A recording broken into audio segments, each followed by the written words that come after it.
So hey students, this side Som Sharma जो आपका फिर से स्वागत करता है आपके अपने favourite YouTube channel Som Sharma classes पर। तो बच्चों, आज आपको देखकर पता लग गया होगा हम आज क्या पढ़ने वाले हैं। तो आज हम पढ़ने वाले what is a molecule.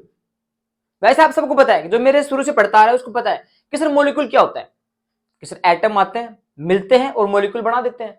But वो तो इसकी छोटी सी बात होगी। आज हम पढ़ेंगे इसका पूरा इतिहास कि मॉलिक्यूल क्या होता है, ठीक है ना। इसकी सारी प्रॉपर्टी आज हम इस वीडियो में पढ़ने वाले हैं। तो जिस बच्चे ने शुरू में नहीं पढ़ा कि मॉलिक्यूल क्या होता है वो आज इसको समझ सकता है। तो वीडियो को स्किप मत करना, पूरा देखना। बट इससे पहले आपको एक शुभ काम करना है जो सभी कर सकते हो, फ्री ऑफ कोर्स कर सकते हो। पता लग गया होगा आपको, नीचे आपको सब्सक्राइब बटन दिख रहा होगा, उसको आप रेड से व्हाइट कर सकते हो। करके देख लो, आपको विश्वास ना हो तो ठीक है। तो चलिए इन चीजों को छोड़ते हैं और हाँ, बेल आइकन जरूर प्रेस कर लेना ताकि आपको हर नई वीडियो नई सही समय पर मिलती रहे, ठीक है। तो देखिए हमारे पास क्या है बच्चों, व्हाट इज ए मॉलिक्यूल, जो हमारा है पार्ट 5। अब इसके पार्ट नंबर 1, 2, 3, 4 आपको मिलेंगे डिस्क्रिप्शन में विद लिंक के अकॉर्डिंग, ठीक है। तो लिंक को प्रेस करो और सीधा का सीधा वीडियो पर पहुंच जाओ या प्लेलिस्ट पर पहुंच जाओ और उसको पढ़ लीजिए, ठीक है। तो मॉलिक्यूल क्या होता है, हमने इसका पढ़ा था कि सर मॉलिक्यूल होता है कि जैसे हमारे पास एटम होते हैं, ठीक है, द स्मॉलेस्ट यूनिट होती है, ठीक है, मैटर की एटम, वो सर जुड़ते हैं और मॉलिक्यूल बनाते हैं। और मॉलिक्यूल जुड़ते हैं वो क्या बनाते हैं, एक मैटर बनाते हैं। लेकिन हमें तो सर मॉलिक्यूल पढ़ना है बस आज, केवल और केवल। अगली वीडियो में हम पढ़ेंगे आयंस क्या होते हैं। तो सर मॉलिक्यूल्स क्या होते हैं, देखिए, it is a collection of various atoms that combine chemically with each other. ये सर हमको पता था, ये बात तुझे मत बताओ कि मॉलिक्यूल्स क्या होते हैं। ये एक ग्रुप होता है, एक समूह होता है किसका, एटम्स का। कि सर एटम्स आते हैं, वो आपस में जुड़ते हैं, केमिकली कंबाइन होते हैं, एक दूसरे के साथ जुड़ते हैं और क्या बना देते हैं, मॉलिक्यूल बना देते हैं। सर को नई बात बताओ, ये तो हमको पता थी। तो चलिए इसकी दूसरी बात पढ़ते हैं हम। दूसरी बात क्या है, these atoms are bound together by certain force of attraction. Sir ये भी हमको पता था कि सर जैसे हमने सॉलिड के उसमें पढ़ा था, स्टेट के अंदर, सॉलिड स्टेट में, कि उसके पार्टिकल्स है ना टाइटली पैक्ड होते हैं। क्यों होते हैं, क्योंकि उनके अंदर जो फोर्स ऑफ अट्रैक्शन है वो ज्यादा होता है, ठीक है। जो सॉलिड होते हैं उनके बीच में फोर्स ऑफ अट्रैक्शन ज्यादा होता है, इसलिए टाइटली पैक्ड होते हैं, जिसे हम सॉलिड कहते हैं। वही बात यहाँ पर है कि सर एटम जुड़ेंगे तभी तो मॉलिक्यूल बनेगा, और जुड़ेंगे तो जुड़ने के लिए क्या चाहिए उनको, फोर्स ऑफ अट्रैक्शन चाहिए। तो एक बात याद होगी, दूसरी आपको ऑटोमेटिक याद हो जाएगी कि भैया इसमें हमारे को सीधा पता लगा है कि एटम जब जुड़ेंगे एक दूसरे के साथ तो किससे जुड़ेंगे, फोर्स ऑफ अट्रैक्शन से जुड़ेंगे, ठीक है। ये भी क्लियर हो गया, शायद आपको याद भी होता चल जा रहा होगा, है ना। अगला देखिए हमारे पास, atoms of the same elements और different elements can bind together to form molecules. देखिए अब ये कह रहा है कि एटम्स है ना, चाहे डिफरेंट टाइप्स के एलिमेंट से हो चाहे सेम टाइप के एलिमेंट से हो, जुड़ेंगे जब बनाएंगे क्या, मॉलिक्यूल।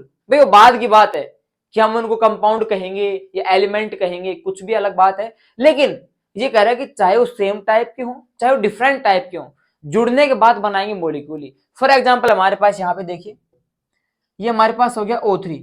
अब यहां पर क्या है, हमारे पास जो ऑक्सीजन है प्लस ऑक्सीजन है प्लस ऑक्सीजन है, तीनों ऑक्सीजन है यानी कि सेम टाइप के है, ठीक है। तो यहाँ पे जो हमारा ओजोन है सेम टाइप के एलिमेंट से, सेम टाइप से एटम से मिलकर बना है, तो सर इसे भी हम क्या कहेंगे, मॉलिक्यूल्स कहेंगे। ये हमारे पास क्या है, मॉलिक्यूल है, ठीक है, क्योंकि यहाँ पे देखिए तीनों सेम है तो भी हम इसको मॉलिक्यूल्स कह रहे हैं। उसके बाद में हमारे पास अगर आ गया H2O, तो यहाँ पे सर देखिए हमारे पास एक तो क्या आ गया, हाइड्रोजन 2 आ गए और एक हमारे पास क्या आ गया, ऑक्सीजन आ गया। क्या सर हम इसे भी मॉलिक्यूल कहेंगे, तो बिल्कुल ऑफ कोर्स कहेंगे। चाहे हमारे पास CO2 आ जाओ, ठीक है, इसे भी हम मॉलिक्यूल कहेंगे। क्यों कहेंगे, क्योंकि उसने खुद कहा है कि चाहे सेम टाइप के एटम से मिलकर बना हो कोई सब्सटेंस या कोई डिफरेंट टाइप के एटम से मिलकर बना हो, तो हम उसे कहेंगे क्या, मॉलिक्यूल से कहेंगे, ठीक है। तो ये बात आप क्लियर हो गई। जैसे हम पढ़ते हैं सर कंपाउंड भी होता है ना, तो डिफरेंट टाइप के एलिमेंट से बनता है जो कंपाउंड होता है। लेकिन यहाँ पे स्पष्ट कर दिया कि सर चाहे सेम टाइप के एलिमेंट से हो चाहे डिफरेंट एलिमेंट से हो, जो जुड़कर बनाएगा ना कुछ भी, उसे हम क्या कहेंगे, मॉलिक्यूल्स ही कहेंगे। तो यहाँ पे क्लियर हो गया। O3 होता है हमारे पास ओजोन, सेम टाइप के एटम से जुड़कर बना है, तो इसे भी हम क्या कह रहे हैं, मॉलिक्यूल कह रहे हैं। H2O है, डिफरेंट टाइप के एटम से मिलकर बना है, तो इसे हम क्या कह रहे हैं, मॉलिक्यूल कह रहे हैं।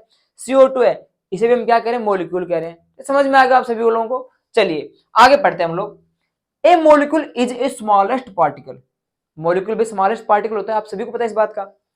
Of a substance that can exist independently and shows all the properties of that substance.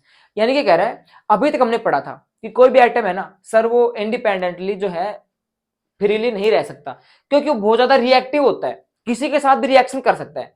लेकिन हमने वहां पे एक बात और पढ़ी थी कि हमारे पास जो नोबल गैस होती है, जैसे क्रिप्टोन होगी, नॉर्मल है ना, क्रिप्टोन और भी है, हमने बता रखी आप लोगों को, ठीक है। तो नोबल गैस का जिक्र होता है, तो वहां पे हमने क्या पढ़ा था कि नोबल गैस तो फ्रीली कहीं भी घूम सकती है क्योंकि वो रिएक्टिव नहीं होती, लेकिन एक जो सिंगल एटम है ना वो कहीं भी नहीं घूम सकता क्योंकि वो रिएक्टिव होता है, ठीक है, और वो किसी के साथ भी रिएक्शन कर सकता है। बट यहां पर एक बात और आ गई, एक तो नोबल गैस होगी जो कहीं भी घूम सकती है, और एक हमारे पास मॉलिक्यूल जब बन जाता है ना, जैसे हमारे पास देखिए हमारे पास है H2O, ये क्या बन गया, हाइड्रोजन बन गया, ठीक है। इससे पहले हमारे पास क्या था, सिंगल H2 था, एक ऑक्सीजन था। हाइड्रोजन बनने से पहले ये सिंगल जो एटम थे ना ये कहीं भी घूम नहीं सकते थे क्योंकि क्या थे, रिएक्टिव थे। लेकिन इन दोनों के मिलने के बाद इनका एक मॉलिक्यूल बन गया जिसका नाम है H2O, ये कहीं भी घूम सकता है क्योंकि इसका जो बनना था वो बन गया। अब ये किसी के साथ रिएक्शन नहीं कर सकता, नॉन रिएक्टिव हो गया, कहीं भी घूम सकता है। और एक बात और, ये हमेशा किसकी प्रॉपर्टी शो करेगा, वाटर की शो करेगा।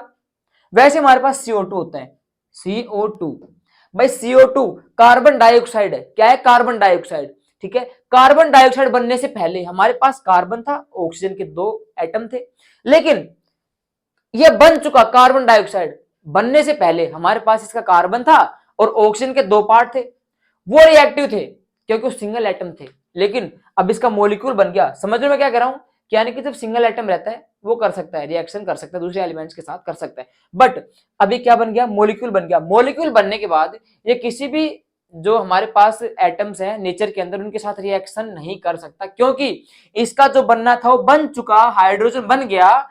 अब जो प्रॉपर्टी शो करेगा हमेशा किसकी प्रॉपर्टी शो करेगा, हमेशा हाइड्रोजन की शो करेगा। सही बात है, तो कि हम हमारे पास पानी है, लिक्विड है, आप उसको चाहे फ्रिज में रख दो चाहे उसकी आप भाप बना दो, वो हमेशा पानी रहेगा, सीधी सी बात है, बस उसके स्टेट चेंज होते रहेंगे। समझ में क्या कह रहा हूं, तो वही चीज कह रहा है कि मॉलिक्यूल है ना, हमेशा कोई भी लगा लो आप, स्मॉलेस्ट पार्टिकल होता है, वो हमेशा प्रॉपर्टी शो करेगा उसके खुद के एलिमेंट्स की, लेकिन वो सर कभी भी है ना रिएक्टिव नहीं होगा, नॉन रिएक्टिव होगा, ठीक है। तो आपको जो फंडा है इसका मॉलिक्यूल का समझ में आ गया होगा, ये इसकी प्रॉपर्टीज थी बच्चों, ठीक है। अभी तक आपने सिर्फ मॉलिक्यूल के बारे में पढ़ा था कि सर कैसे बनता है, लेकिन यहाँ पे आपको हमने इसका पूरा का पूरा पोस्टमार्टम करके दिखा दिया कि मॉलिक्यूल क्या होता है। तो ये बात आपको समझ में आ गई कि जितने भी एटम है सर वो रिएक्शन कर सकते हैं, नॉन रिएक्टिव नहीं होते, तो वो फ्रीली नहीं घूम सकते कहीं भी, ठीक है। लेकिन नोबल गैस और मॉलिक्यूल ये कहीं भी घूम सकते हैं क्योंकि ये नॉन रिएक्टिव होते हैं, इनका जो बनना होता है पहले बन लिया होता है। ये जो भी प्रॉपर्टी शो करेंगे वो उसके खुद के ही जो उनका कंपाउंड बना है या एलिमेंट बना है उसकी शो करेंगे। हमारे पास एग्जांपल हो गया कि सर H2O था ना, ये वाटर बनने से पहले क्या था, सिंगल हाइड्रोजन था और ऑक्सीजन था, तो ये कर सकते हैं रिएक्शन। बट इनका मिलने के बाद जो मॉलिक्यूल बना है ये कभी भी रिएक्शन नहीं करेगा। सो हम समझ चुके कि सर ये प्रॉपर्टी भी किसकी शो करेगा, वाटर की शो करेगा। अब हम पढ़ेंगे मॉलिक्यूल ऑफ एलिमेंट और मॉलिक्यूल ऑफ कंपाउंड। तो सबसे पहले हम डिस्कस करेंगे मॉलिक्यूल्स ऑफ एलिमेंट। देखिए यहाँ पे एलिमेंट का नाम आ गया, इसका मतलब यहाँ पे जो भी चीज बनेगी सेम टाइप के एटम से जुड़कर बनने वाली है।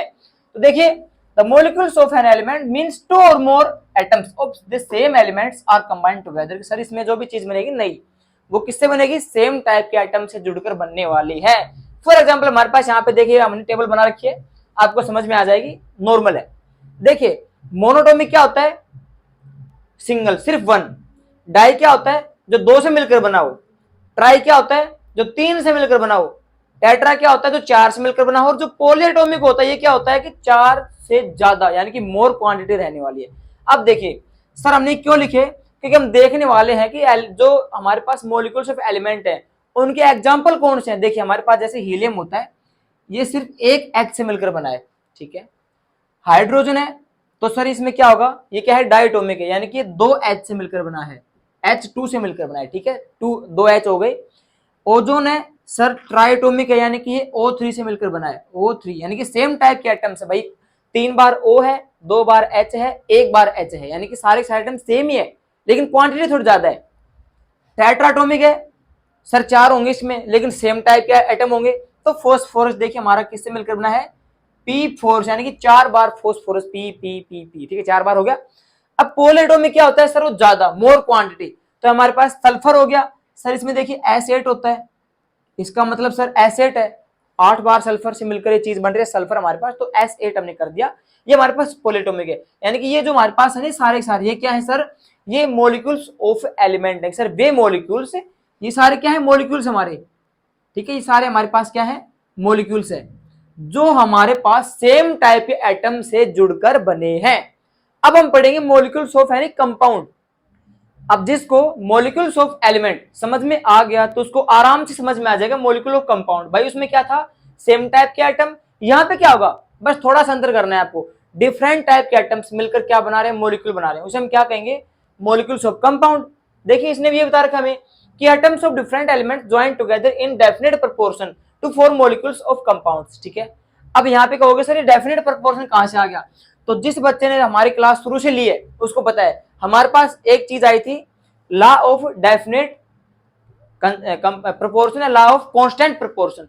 किस किसने पढ़ा था, कमेंट कीजिए, जिसको पता है उसको पता है कि डेफिनेट प्रोपोर्शन या कांस्टेंट प्रोपोर्शन क्या होता है। ठीक है, हमने पढ़ाया था आपको, जिन बच्चों ने क्लास ली थी उनको पता है। ठीक है, लेकिन आपको ध्यान किस पर लगाना है कि सर कंपाउंड बन रहा है, इसका मतलब सर डिफरेंट टाइप के एटम्स मिलकर क्या बनाएंगे, एक मॉलिक्यूल बनाएंगे, और वो मॉलिक्यूल किसका रहेगा, मॉलिक्यूल ऑफ कंपाउंड का रहने वाला है। देखिए हमारे पास फॉर एग्जांपल H2O, अब इसमें देखिए दो तो इसमें क्या है हाइड्रोजन है और एक इसमें क्या है ऑक्सीजन है, यानी कि आप दो छोड़ के चलो, आप ये देखो कि सर इसमें है ना अलग अलग एटम्स हैं सर, एक तो है हाइड्रोजन, एक क्या है ऑक्सीजन। अब दोनों अलग अलग मिलकर सर क्या बना रहे हैं, एक मॉलिक्यूल बना रहे हैं, दोनों अलग अलग एटम मिलकर एक मॉलिक्यूल बना रहे हैं, और ये मॉलिक्यूल क्या कहलाएगा, मॉलिक्यूल ऑफ कंपाउंड। यहां तक समझ में आया कि सर इसने कहा था कि दो अलग अलग एटम जुड़कर क्या बनाएंगे, मॉलिक्यूल बनाएंगे, और वो मॉलिक्यूल क्या कहलाएगा, हमारा मॉलिक्यूल ऑफ कंपाउंड कहलाएगा, क्योंकि sir different types of atom जुड़कर कोई ना कोई चीज बना रहे हैं, और वो चीज जो बनेगी वो हमारी क्या होगी, मॉलिक्यूल ऑफ कंपाउंड। लेकिन सर ये बात बताओ डेफिनेट प्रोपोर्शन क्या होता है, तो मैं दोबारा आपको रिपीट कर रहा हूं, जिन बच्चों ने क्लास नहीं ली उनके पास अब सुनहरा मौका है, वो आराम से इसको समझ सकते हैं। देखिए हमने क्या पढ़ा था कि हमारा जो वाटर होता है, ठीक है, इसका जो मास होता है बच्चों वो हमेशा किस में रहेगा, 1:8 में रहने वाला है। अब आपको पता है कि 1:8 सर ने क्यों लिखा है, क्योंकि हमने आपको पहले समझा दिया, और इसका आगे भी हमारे पास रिव्यू आते रहेंगे, हम आपको समझाते रहेंगे। ठीक है, तो देखिए पानी की आप इतनी सी बूंद लोगे ना, छोटी सी बूंद भी लोगे तो वो भी हमेशा 1:8 में ही आएगी, चाहे आप पूरा का पूरा समुद्र ले लो, चाहे आप पानी की छोटी सी बूंद ले लो, हमेशा उनका जो प्रोपोर्शन है ना वो हमेशा डेफिनेट रहेगा, कांस्टेंट रहेगा, 1:8 में ही रहेगा, ना इससे ज्यादा बढ़ेगा ना इससे कम रहेगा, हमेशा यही मिलेगा आपको उसका रेशियो वाटर का, ठीक है, हाइड्रोजन का। तो शायद आई होप, मैं उम्मीद करता हूं आपको molecules of compound, molecules of element और व्हाट इज मॉलिक्यूल समझ में आ गया होगा। अगर समझ में आ गया है तो वीडियो को लाइक करें, चैनल को सब्सक्राइब करें और इस वीडियो को अपने दोस्तों के साथ शेयर करें, और इसी प्रकार से इस चैनल पर आपको educational video free of course provide होती रहेंगी। अब जिस बच्चे को पढ़ना है वो तो सब्सक्राइब जरूर करेगा और बेल आइकन प्रेस करेगा, ताकि हर नई अपडेट उसको सही समय पर मिलती रहे। ठीक है, तो आई होप समझ में आ गया होगा। अब पढ़ेंगे हम इसके व्हाट इज आयंस, और वो आयंस पढ़ेंगे हम इसके नेक्स्ट पार्ट के अंदर। तब तक के लिए जय हिंद।